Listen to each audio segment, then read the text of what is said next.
One, two, three. 전 유럽을 충격에 빠뜨린 괴물이 나타났습니다. 토트넘이 43골 폭격기 요케레스의 영입전에 뛰어들었다는 소식은 분명 많은 사람들을 설레게 하기에 충분했습니다. 하지만 결론부터 말씀드리면 가능성은 매우 낮습니다. 거의 리그 트로피 경쟁 수준의 엄청난 전투가 남아있기 때문입니다. 은바페를 보낸 파리, 홀란드의 활약을 지켜본 아스날, 반등이 필요한 맨유, 누네스에 실망한 리버풀 등 말 그대로 이름을 알만한 모든 유럽 클럽들이 요케레스에게 관심을 보이고 있고, 이런 엄청난 영입 전쟁에서 대어를 쟁취한 기억이 토트넘에겐 흔치 않습니다. 비교적 과거의 리버풀과 경쟁에서 손흥민을 획득했고, 최근엔 바르샤와의 경쟁에서 베리바를, 윈헨과의 경쟁에서 드라구신을 영입하긴 했지만 3명 모두 출전 횟수가 쟁점이었고, 요케레스의 경우엔 어느 팀을 가더라도 주전이 보장되는 선수입니다. 그럼에도 요케레스의 이름과 토트넘이 연결이라도 되는 것이 왜 긍정적인 뉴스이고, 도대체 요케레스가 누구길래 겨울부터 가상 이적으로 세계 일주를 하고 있을까요? 우선 요케레스의 활약은 그저 괴물이란 표현이 적합합니다. 지난 시즌 코번트리 시티에서 34 공격 포인트를 기록했을 때만 해도 그에겐 더 큰 무대에서 검증이 필요하다는 꼬리표가 붙어 있었습니다. 하지만 포르투갈 리그로 이적한 첫 해에 43득점, 16어시스트, 무려 59 공격 포인트를 쌓아버렸고 팀에는 리그 우승을 안겼습니다. 환경에 병하는 그에게 아무런 마이너스를 제공하지 못했고, 물론 PL이 상위 리그임에는 분명하지만 그가 스포르팅 시절의 공격 포인트 절반만 기록해도 30개라는 어마무시한 수치가 발생합니다. 스웨덴 국적의 괴물 같은 공격수. 모두가 곧바로 떠올렸을 이름 질라탄과 요케레스는 재미난 일화가 있습니다. 카타르 월드컵 유럽 예선을 앞두고 질라탄의 합류는 기정사실이었습니다. 하지만 경기 직전 질라탄의 부상 소식이 알려졌고, 대체자의 이름은 바로 요케레스였습니다. 과거의 9번과 미래의 9번이 드라마틱하게 세대 교체한 순간이고, 이후 요케레스는 18경기에서 6득점을 기록하며 국가적 스트라이커의 바통을 완벽히 이어받은 모습입니다. 187cm, 86kg으로 충분히 거대하지만 질라탄에 비해선 미니어처로 보이기도 하는 요케레스는 말 그대로 온몸이 흉기인 스트라이커입니다. 피니쉬, 공중볼, 라인 브레이킹, 전방 압박, 거기에 활동량까지 준수한 육각형 선수이고, 40개가 넘는 득점 때문에 다소 가려졌지만 16어시스트는 기괴한 숫자에 가깝습니다.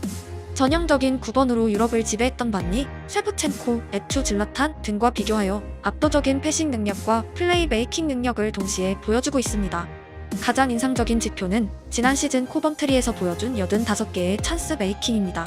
챔피언십 레벨에서의 요케레스는 거의 골 넣는 홀란드 플러스 패스하는 덕배였다는 의미입니다.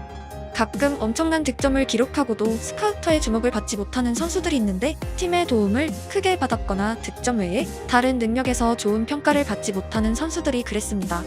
요케레스의 경우 전 유럽의 쟁탈전이 벌어진 이유는 최고 수준의 득점력에 플러스 알파의 요인 또한 충분하고, 파괴적인 시즌을 2년 연속, 그것도 국가와 리그를 바꿔서 재현했기 때문입니다. 언어가 다른 포르투갈에서 성공했다면 PL로 컴백하는 요케레스의 환경 적응 이슈는 없다고 봐도 무방합니다. 1년 내내 스트라이커 이슈에 시달린 토트넘이 요케레스의 영입전에 명함을 내민 자체가 주요한 이유는, 토트넘은 1000억 이상의 이적료가 예상되는 선수의 영입전에 오래도록 참전조차 하지 않았기 때문입니다. 홀란드가 오든 라이스가 이동하든 일단 1000억이 넘어가면 영입전에 토트넘의 이름은 존재하지 않았습니다. 500억 정도 규모의 선수 영입전엔 제법 뛰어들었지만 최고 금액 선수들에겐 엄청나게 몸을 사리며 결과보다 가능성에 투자해왔다는 의미입니다. 정확히 은돈벨레 영입 이후부터 유지된 토트넘의 습성입니다. 은돈벨레 영입을 추진했던 실무진들은 완전히 힘을 잃었고, 놀랍게도 그는 여전히 토트넘 소속이지만 임대인 상태입니다. 올해 그의 체중 상태를 보시면 토트넘 팬들은 그저 한숨만 나올 정도입니다. 클럽 레코드 보유자의 엄청난 실패는 이후 토트넘 영입 전략의 추진력을 완전히 꺾어버렸습니다. 아스널은 라이스를 구단 기록으로 데려왔고, 토트넘은 은돈벨레라는 것은 묘하게 올 시즌 양팀의 성적에 강한 조명을 더합니다. 현재 요케레스는 바이아웃 발동이 100%에 가깝고 금액은 약 1440억입니다. 그 이하의 금액으론 요케레스의 왼발도 살 수 없습니다. 결국 바이아웃에 의해 금액은 정해졌다면 선택은 완전히 선수의 개인 취향에 달려 있습니다.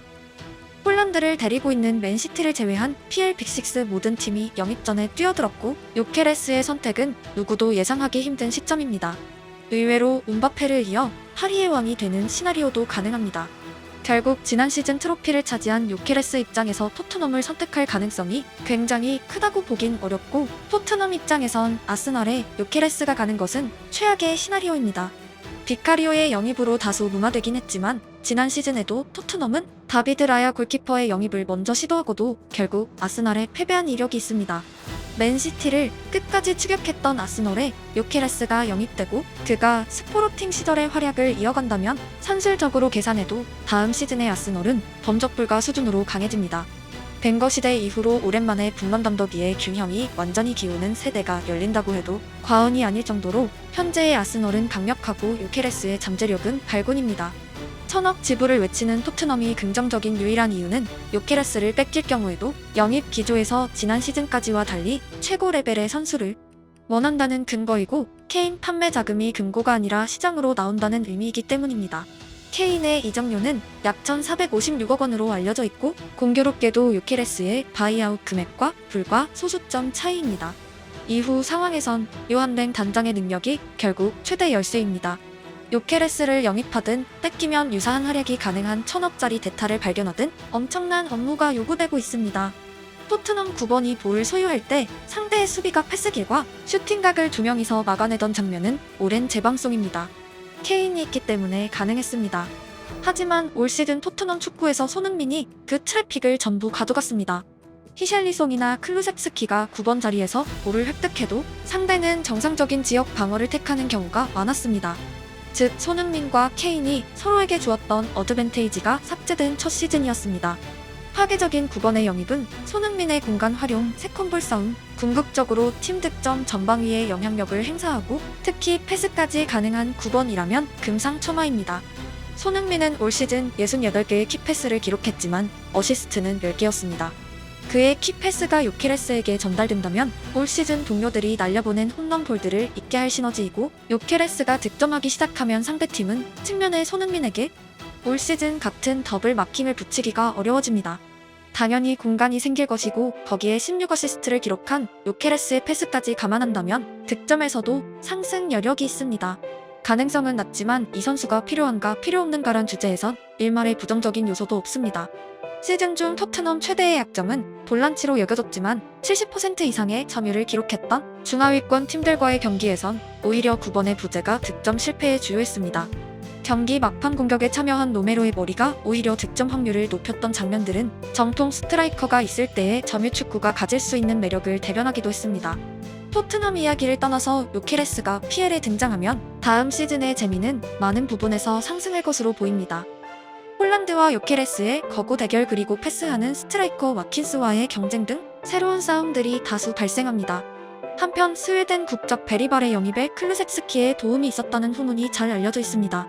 토트넘 팬들 입장에선 요케레스 건에서도 스웨덴 커넥션이 발동되길 당연히 기대하고 있습니다. 타리그를 지배한 선수들의 PL 등장은 언제나 이슈와 함께 소용돌이를 몰고 왔습니다. 가장 가까이는 폴란드가 있었고 지각 변동급의 득점을 올렸으며, 멀리는 모나코의 득점 머신 앙리, 아인트호벤의 반니스텔로이가 있었습니다. 요케레스는 다음 세대의 왕이 되기 위해 포효를 시작했고, 유럽은 사자를 획득하기 위해 준비하고 있습니다.